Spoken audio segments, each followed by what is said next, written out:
कि कटिहार विधानसभा क्षेत्र या संपूर्ण कटिहार जिले से जो पलायन हो रहा है लोगों का, तो हम चाहते हैं ये हैं कि हम सबसे पहले कटिहार विधानसभा क्षेत्र में या संपूर्ण जिले में जो पलायन की स्थिति है उसको हम कैसे रोकें। उसके लिए मेरे पास एक योजना है। वो योजना क्या है कि कटिहार जिले में मक्का की खेती बहुत होती है और मखाना की खेती बहुत होती है। तो ये मक्का का और मखाना का उद्योग वहाँ लगा दिया जाएगा, क्योंकि कटिहार एक ज़माने में उद्योग नगरी के नाम से प्रसिद्ध था जी। लोग, हम जब बच्चे थे तो सामान्य ज्ञान की किताब में पढ़ते थे कि कटिहार में 2-2 जूट मिल है, दिया सलाई फैक्ट्री है, बहुत सारा उद्योग था। उद्योग नगरी में उनकी गिनती होती थी। आज जो है सारे फैक्ट्री वहाँ बंद हो। नमस्कार, मैं रंजीत कुमार, आप देख रहे हैं द इंक। बिहार में जितने भी पार्टी हैं अपने स्तर से विधानसभा चुनाव की तैयारी कर दी है। इसी कड़ी में आज हम आए हैं और हमारे साथ जेपी सेनानी, सामाजिक कार्यकर्ता, समाज को अपने जीवन समर्पित करने वाले नेता, नाम है अमरेंद्र बागी। सबसे पहले आपका स्वागत है सर। आपसे मिलने के लिए और आपने जो मौका दिया अपने चैनल पर आने के लिए, उसके लिए मैं तहे दिल से आपको धन्यवाद करता हूँ। सबसे पहला सवाल, चुनाव, विधानसभा चुनाव आने वाला है और आप भी प्रोग्राम किए थे कटिहार टाउन हॉल में, क्या संदेश देना चाहते हैं? देखिए, एक्चुअली क्या था, वो तो हमारा जो कार्यक्रम था वो 23 जी। मार्च को शहीद आजम भगत सिंह का शहीद दिवस था उस दिन, और आदरणीय डॉक्टर राम मनोहर लोहिया जी का जन्म दिवस था। तो उसी क्रम में हम लोग पूरे गांव-गांव में जाकर के, शहर के कई वार्डों में जाकर के उस कार्यक्रम को, शहीद दिवस को हम लोगों ने मनाया 23 मार्च को, और उसका एक समापन का कार्यक्रम था कटिहार के टाउन हॉल में 30 मार्च को। तो लोग उस कार्यक्रम में आए और उस चिलचिलाती धूप में, गर्मी भी काफ़ी थी, और शहर से, गांव से, हर पंचायतों से, हर वार्डों से लोग आए उस कार्यक्रम में। तो एक्चुअली हमें 2-3 चीज़ बताना था। एक तो जो हमारे पूर्वज हैं, भगत सिंह ने, शहीद आजम भगत सिंह ने नौजवानों के लिए एक क्या संदेश दिया, और डॉक्टर राम मनोहर लोहिया जी ने सामाजिक न्याय के लिए क्या संदेश दिया। लोकतंत्र में सबसे बड़ी बात होती है जनता को जागरूक होना, युवाओं को जागरूक होना, और जब तक युवा पीढ़ी के लोग और जनता जनार्दन जागरूक नहीं होंगे तब तक सही लोकतंत्र की स्थापना मुश्किल है। डॉक्टर राम मनोहर लोहिया ने कहा कि जिंदा कौमें 5 साल तक इंतजार नहीं करते। उन्होंने यहाँ तक कह दिया कि जब सड़क पर लोग नहीं उतरेंगे तो संसद आवारा हो जाएगा। इतने बड़े वे डेमोक्रेटिक व्यक्ति थे और सामाजिक न्याय को बढ़ाने का उन्होंने जीवन पर्यंत काम करते रहे, और भगत सिंह ने जो कुर्बानियाँ दी देश के लिए उसे सब लोग जानते हैं। तो ऐसे हालात में मेरे मन में एक बात आई कि साहब, ऐसे महापुरुषों को अब दिन प्रतिदिन मैं देखता हूँ कि लोग भूलते चले जा रहे हैं। तो हमारा जो विरासत है, उस विरासत को जब हम भूल जाएंगे, इतिहास को भूल जाएंगे, तो आगे हमारा समाज कैसे बढ़ेगा, नौजवानों में कहाँ से जागृति होगी। इन्हीं सब उद्देश्य को लेकर के मैंने उस कार्यक्रम को किया। आज मुखिया से लेकर के लोकसभा तक का चुनाव होता है लोकतांत्रिक पद्धति के मुताबिक देश के अंदर में, लेकिन लोग चूँकि जागरूक नहीं हैं, तो कभी जाति के नाम पर, कभी धर्म के नाम पर, कभी भोज भात के नाम पर, कभी पैसों के लालच में आकर के सही लोगों को नहीं चुन पाते हैं। तो इसके लिए एक्चुअली जनता ही केवल जिम्मेवार नहीं है, नौजवान के जिम्मेवार नहीं है। जो समाज में सचेत नागरिक हैं, जो लोकतंत्र के महत्व को समझते हैं, वैसे लोगों को चाहिए कि हमें जनता को जागरूक करना, कि अपने कर्तव्य और उनका जो अधिकार है, उनके कर्तव्य है, उनके बारे में बताना। यदि जनता जागरूक हो गई अगर, तो सही प्रतिनिधि चुन करके आवेंगे। दल चाहे कोई, उससे मतलब नहीं। जो व्यक्ति जनता के लिए काम आवे, जनता के प्रति पूर्णतः उत्तरदायी हों, रिस्पॉन्सिबल हों, वैसे लोगों को चुन करके आना समाज के लिए, देश के लिए, संपूर्ण मानवीय मूल्यों की रक्षा करने के लिए बहुत आवश्यक है। अब जाति का नाम लिए जाति जनगणना कराएगी केंद्र सरकार, क्या कहेंगे इस पे? देखिए, जाति जनगणना के बारे में हम यही कहना चाहेंगे कि जाति जनगणना तो हर बार होता है जी और उसकी सूची ही बन जाती है, लेकिन जो लोग दबे कुछ लोग हैं, सामाजिक न्याय के घेरे में आते हैं, तो उनके लिए ही जाति जनगणना कराने की बात कोई भी सरकार सोचती है और कराती भी है, लेकिन उसका जो सही उद्देश्य है वो कहाँ पूरा हो पाता है। तो केवल कागज़ के पन्नों में दब के रह जाता है और चुनावी हिसाब से लोग उसका उपयोग करते हैं। आज आप देखिए कि बिहार में भी एनडीए की गवर्नमेंट ने करवाया, उसके समर्थन में राजद और कांग्रेस के लोग भी थे, लेकिन आप पूछिए उन लोगों से कि साहब जाति जनगणना हुए कितने दिन हो गए और आपने उन लोगों के लिए क्या किया, सामाजिक न्याय के लिए क्या किया। आज भी जो हरिजन तबके के लोग हैं, जो ओबीसी में आते हैं, पिछड़े दबे तबके के लोग हैं, या ऊंची जाति में ही जो लोग आर्थिक दृष्टिकोण से कमज़ोर हैं, ऐसे लोगों के लिए उन्होंने क्या किया अब तक बता दें।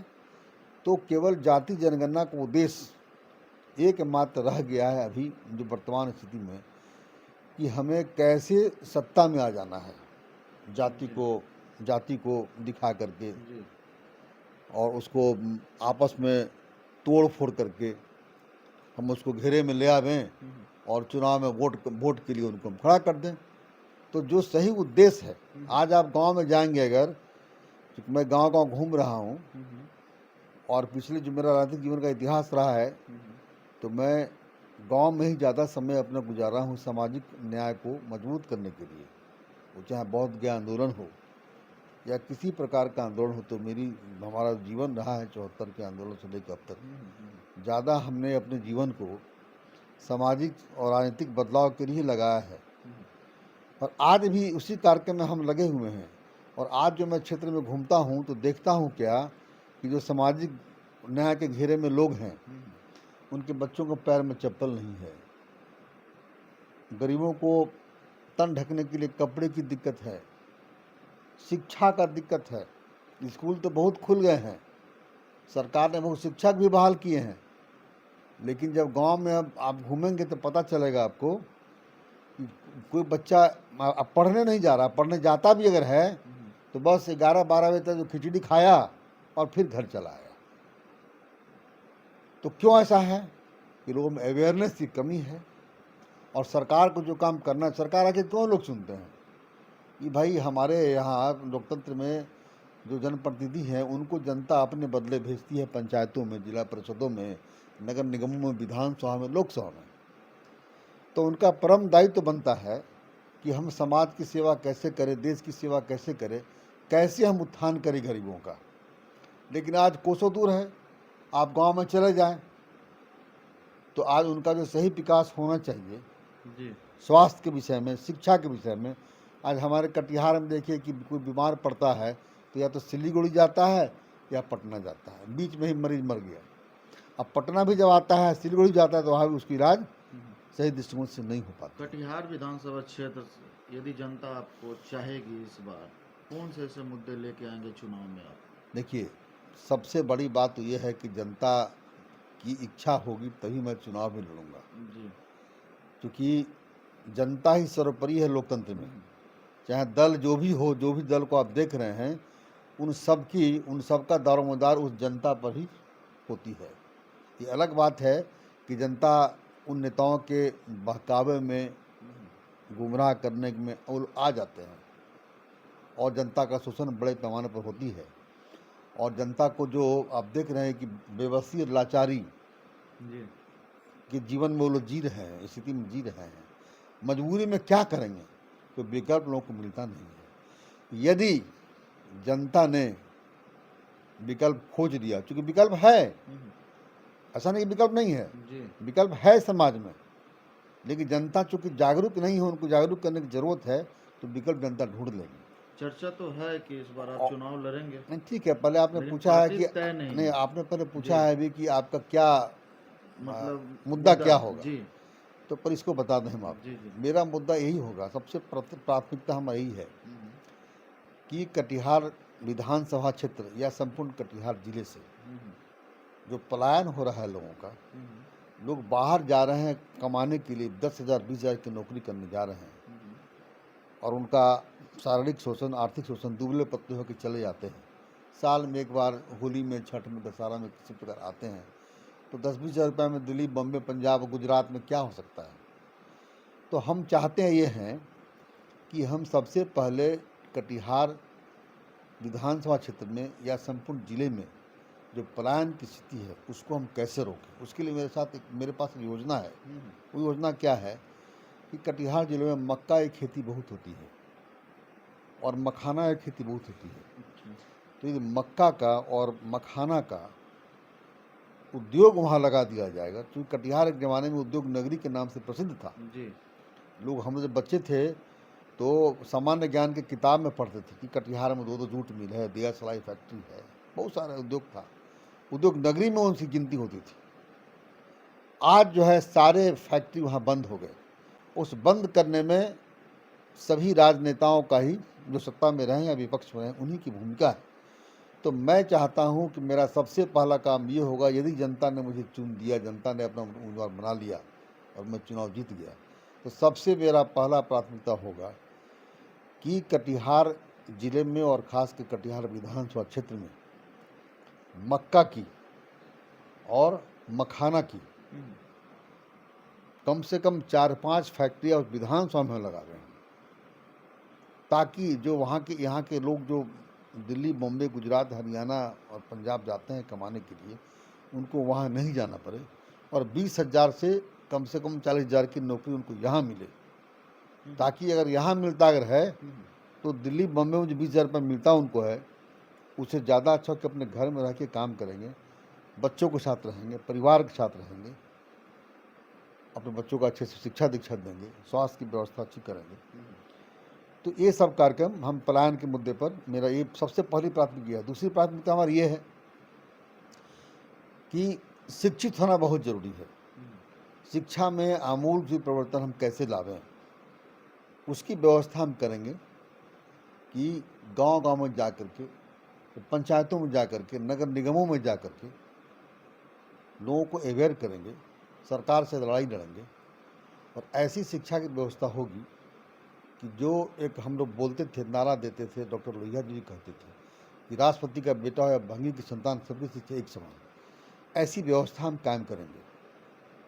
तीसरी बात यह है कि स्वास्थ्य की व्यवस्था अच्छी नहीं है। कटिहार के सदर अस्पताल जैसी जगहों में जाकर देखिए तो लोग, कोई व्यवस्था नहीं है। और ग्रामीण जो अस्पताल है वहाँ भी हालत यही है। नतीजा क्या है कि लोग प्राइवेट में जाते हैं और प्राइवेट में कोई लूट होता है। नर्सिंग होम में क्या होता है, बीमार अगर लोग हो गया, ठीक भी हो गया, फिर भी डॉक्टर करा नहीं, आपको कराना पड़ेगा।